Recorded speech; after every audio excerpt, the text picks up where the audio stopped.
Alright guys, so let's get into a new type of function here, exponential functions. And I want to just begin by kind of reviewing some of the other types of functions and equations that you've probably seen along the way. So part A, just y equals 2, that's just going to be a constant function. There's really no x in there, so it's just going to not even depend on x. The y value will just be 2 all day. Okay, constant function there. B, y equals 2x, okay, and again, that's probably a basic linear function that you've seen along the way in your algebra days. Slope of 2, okay, and then a y-intercept of 0, so that's linear with a slope, like we said. And then we get into, usually in algebra classes, these quadratic functions, right? Y equals x squared, so when the exponent is a 2, we get these parabolas, right, the quadratics. Part D, y equals x to the half power. Okay, so that one, it's probably more commonly referred to as the square root of x. Okay, half exponent. Anytime you have a fractional exponent, it's going to be some sort of radical or square root in this case. And that one we should know what the graph looks like as well. Again, this one's going to, it's not going to be all real numbers for its domain. It's going to start at 0, 0, because again, you can't take the square root of a negative. And it just kind of has this little curved up kind of thing. It is increasing at all times, but it's definitely not linear or anything like that. And then the two new ones, okay, these are going to be the exponential graphs, exponential functions, okay? And the difference here is notice where the x is, okay? The x is in the exponent, okay? Therefore, it's an exponential function. And what we're going to see, there's a couple different kinds that we can have. Example E here, when it's 2 to the x power, it's going to end up looking something like this, where it's called exponential growth. Okay, and we're going to get into the details, obviously, in this section. And then part F, another exponential function, but in this case, if you notice this 0.5 here, which we call the base, is less than 1, this one's actually going to become an exponential decay. Okay, and then you can have all the transformations just the same as before. Plus on the inside is going to shift to the left, plus on the outside shifts up, all that good stuff. Multiplying on the outside vertically stretches and all that good stuff definitely still applies. So let's dig into it. Alright, so with these, with exponential functions, our standard form is going to look like this. It's going to be like y equals some number a times some b to the x power. Okay, or sometimes it's written as a and then in parentheses, that just means multiply. But again, the key here is that the exponent is where the variable x is. Okay, and what's going to happen on these, when you have a's and b's, we need to know what they mean. So a, this is going to be like your initial value or a starting value. Okay, now again, things can change when you start shifting and stuff like that, but in general, you're going to be starting at whatever the a value is, and then the b value, the b is the thing getting raised to a power, okay, and that's what we call a base. Okay, a base gets raised to an exponent. Basically what it's going to end up being, this is going to be known as the growth or decay factor. So for example, if that number were 2, that would mean we are growing by a factor of 2 for each x interval. Okay, or if it was a number less than 1, it would be a decay, because when you multiply by something less than 1, the number gets smaller. And the idea here is that since it's being raised to the x power, you're just going to keep multiplying by b over and over and over and over, because that's what an exponent is all about. So let's take a look at this example down here. We have y equals 3 to the x, and then we want to go ahead and state the domain and range of the function. Okay, and let's do this one by creating a little table of values just for our first one to see where everything's coming from. So as we can see, it's 3 to the x power. Okay, so for our first example, we need to do 3 to the negative second power. Okay, and 3 to the negative second power, if you remember with negative exponents, it automatically indicates reciprocal. So this is going to be 1 over 3 to the positive second power, which is 1 over 9. Okay, 3 to the negative first power is 1 over 3 to the first, okay, which is just 1/3. 3 to the 0 power, so anything to the 0 power equals 1. Okay, that's an important key to remember. 3 to the first power, of course, is just 3. And 3 to the second power is 9. Okay, so if we end up sketching a graph out, I just want to see what the shape looks like, and then we can kind of talk domain and range a little bit. Okay, so for x values, I have -1, -2, I have 1, 2, and for y's, I'm just going to go up to about 9, 2, 3, 4, 5, 6, 7, 8, 9, just so we can plot these points that we have here and get a kind of a general idea. So the first point, -2, 1/9. So the y value is really low. -1, 1/3. Y value is still very low, so I'm just going to put those close to 0. At 0, the y value is 1. At 1, the y value is up to 3 now. And at 2, we are all the way up to 9. Okay, so hopefully we can kind of see what's going on here. What ends up happening, our graph, as we sketch this thing, kind of ends up staying real low here, and then it definitely grows, and it's going to continue to grow because we're multiplying by 3 each time. Like, for example, if you think about the next point here, if x were 3, the y value would be 3 to the third. So 3 times 3 times 3 is actually 27. So that next x value of 3 would have a y value way up high, way up at 27. So this thing does have that curved, thing going on. Now for domain and range, okay, let's think about domain and range. Domain and range. So what are the possibilities for x values for this? Okay, and again, the equation is y equals 3 to the x. So 3 to some power. You can raise 3 to any power you want. Okay, you could use a negative for the x, you could use 0, we did all that. You could do a positive. So the domain on these are going to be all real numbers, okay, from -infinity to infinity. And you can see the graph, right? It's going to the left and to the right. Now for the range, though, if you notice out here, okay, this thing is actually never going to go below 0 for a y value. No matter how far negative we go, okay, 3 to some power will never be, it'll never get to 0, or it'll never flip to negative. So the range is going to be from 0, not including 0, to infinity. And we end up getting a horizontal asymptote here because that graph approaches 0. Okay, so that's the basic, that's a basic example. One other thing I could point out here in this problem, it could be written as a 1 times if we just wanted to have the a value in there. Okay, like we said, standard form is a times b to the x. So if there's no number there, it's just like a 1. And you can notice from our graph, from our table again, 1 was the starting value. Okay, that's the a value. Okay, and again, that'll change if you have vertical shifts. It'll move up and down, along with where that horizontal asymptote is, which will change the range just from having a vertical shift up or down. All right, let's take a look at another example here. So this time we want to sketch the graph of y equals 6 times 1/3 to the x power. Okay, so let's think about what's going on here with our table. Let's do these positive ones first here and 0. So if x were 0, okay, if x were 0, we would have 6 times 1/3 to the 0 power. Okay, and again, this is in that form, a times b to the x, right? We can see that. So in this case, the 1/3 to the 0 power, remember we always do exponents first, anything to the 0 power equals 1. So when x is 0, okay, this thing actually is just going to equal 6 times 1, or 6. Okay, when x equals 1, our equation is 6 times 1/3 to the x power. So again, 1/3 to the first power is just 1/3. 6 times 1/3 is 2. Okay, if x equals 2, our expression would be 6 times 1/3 squared. So we have to do that exponent first, right? 1/3 squared is 1/9. So 6 times 1/9 is 6/9, okay, which reduces to 2/3. Okay, so hopefully we can see the pattern here. As we increase, the y values are actually getting divided by 3. But really what they're doing because of this here is they are getting multiplied by 1/3.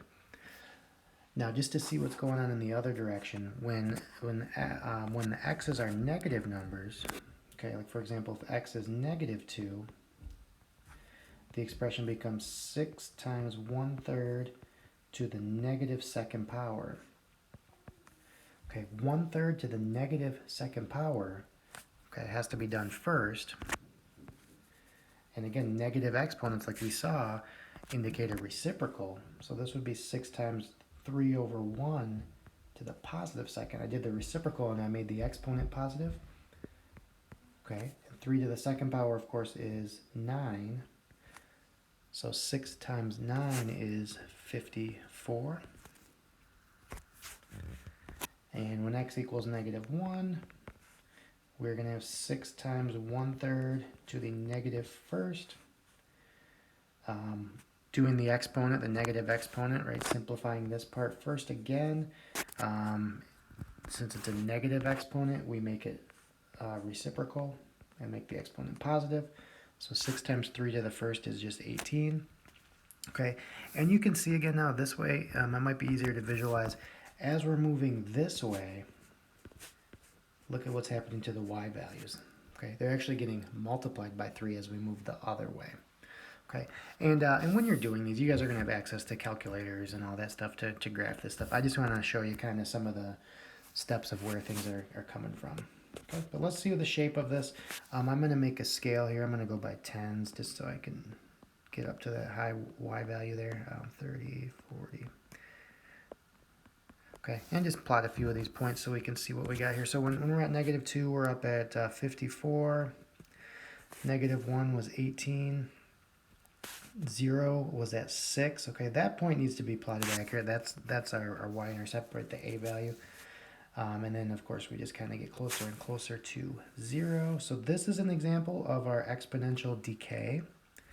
Okay, and the reason I knew that, the reason is that the b value, the base, is a number less than 1. Okay, so let's think about one other thing too. This equation was written as 6 times 1/3 to the x. Okay, that would be the same thing, okay, because of how exponents work. It would be equivalent if they gave you the problem as 6 times 3 to the negative x. Okay, remember how the negative x means reciprocal? So these things are the same. So if you ever see a problem where the exponent is negative, but the base appears to be bigger than 1, it's just going to end up becoming a, it's going to end up becoming an exponential decay problem like this one would. Okay, but again, like I said, you always have your calculator, you have decimals to sketch the graph and stuff. I just kind of want to, be aware of why things are the way they are. All right, so just to kind of summarize, with our general standard form for these exponentials is going to be y equals a times b to the x. Whenever that base, the b value, is greater than 1, that's when you're going to have a problem that is growth. Okay, and it should kind of be reasonable when you're multiplying by something bigger than 1, your number is going to get bigger and bigger.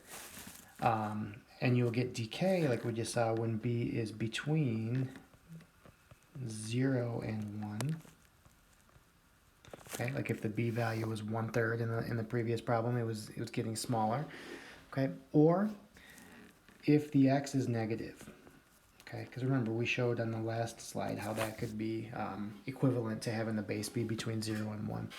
And again, just to show what they kind of look like, so here's your basic exponential growth, and here's your basic exponential decay. Okay, so the decay, that's what I mean by this. Okay, so the negative x, it actually is just a reflection over the y-axis. I'm sorry, so that's why it kind of ended up looking like a decay. Here's a little summary. I took this from the book. This was the Pre-Calculus with Limits by Larson and Battaglia, so giving them credit for this. But it just kind of shows all the properties that we showed. It's showing the domain, the range, the intercept, where it's increasing. Okay, the exponential growth is always increasing, while exponential decay is always decreasing. In both cases, they have the horizontal asymptote as the x-axis. And then you can see the end behavior there as well. So just keep in mind with these properties, though, again, any vertical shifting is going to change things, and horizontal shifting and stuff as well. will change where the horizontal asymptote is. And the intercept as well will change. And you could also have, yeah, actually that's it on that. Okay, so look at a couple examples where we can actually write our own equation and maybe answer some questions about it. Here's like a modeling situation, mathematical modeling. Let's take a look. All right, so let's say in 1995 there were 28,154,000 cell phone subscribers in the US. And then by 2005 we had this huge jump in technology. We're up to 194,633,000. Let's write an exponential equation to model the number of cell phones in the US. Okay, and what we're going to do a lot of times, we're going to use this initial point here, the 1995 value. We're going to kind of treat that as our beginning time, our initial. So what I'm going to do, I'm going to make the x's be the years since 1995, kind of like making 1995 the beginning of time in a way, or almost making that like year zero.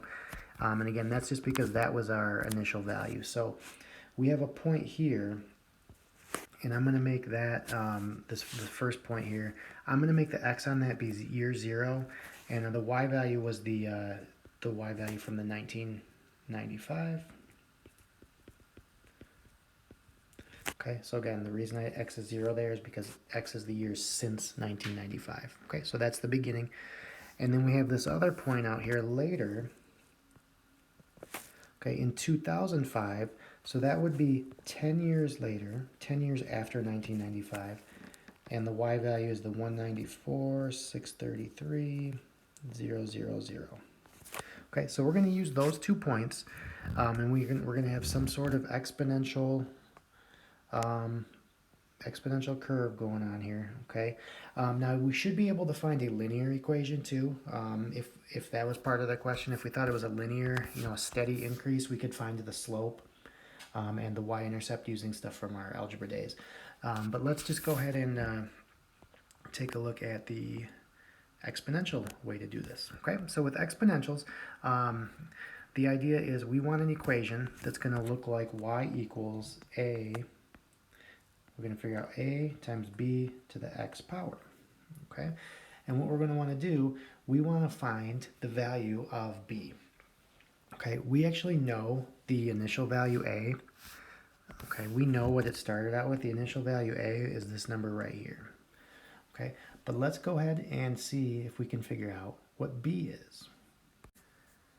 So since we already know what a is, what I'm going to do, I'm going to use this other point over here as the x and y value, and then we're going to be able to solve for b. Okay, so let's plug in. We know the form is y equals a times b to the x. So the y value is the 194,633,000. It equals the a value again, which is this original initial amount, times some b, and now the x we're going to use is the one that came with the, we're using the second point as the xy. Okay, this is the xy, so that's what the y is going to be, or the x, I'm sorry, is going to be 10. And what we need to do is solve this for b. Okay, so what I'm going to do, I'm going to divide both sides by the 28154,000.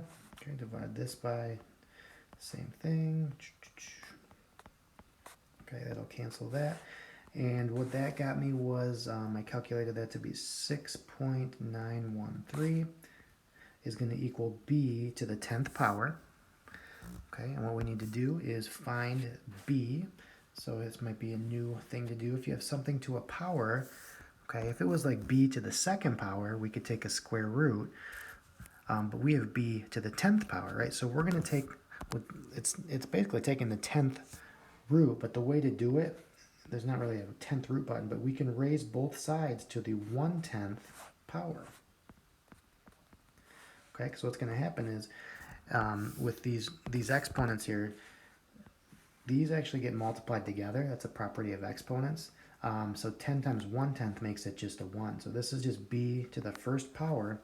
And I'm just going to go in my calculator. You kind of need a calculator to do this stuff. I'm raising b to the 1/10th power. So that's 6.913 to the 1/10th power is giving me a value of 1.213. Okay, and I don't want to round that too short. Let's kind of leave it like that. And now we have enough information. We can write our equation. Okay, we know the equation is going to be y equals, again, the a value we already knew. That's just the starting amount. And then this is our growth factor. The base is 1.213. That's basically what it's getting multiplied by each year to fit our data. And that would be the equation that would model the number of cell phone, what are we doing? Number of cell phones, yeah. Where X, again, is the number of years since 1995.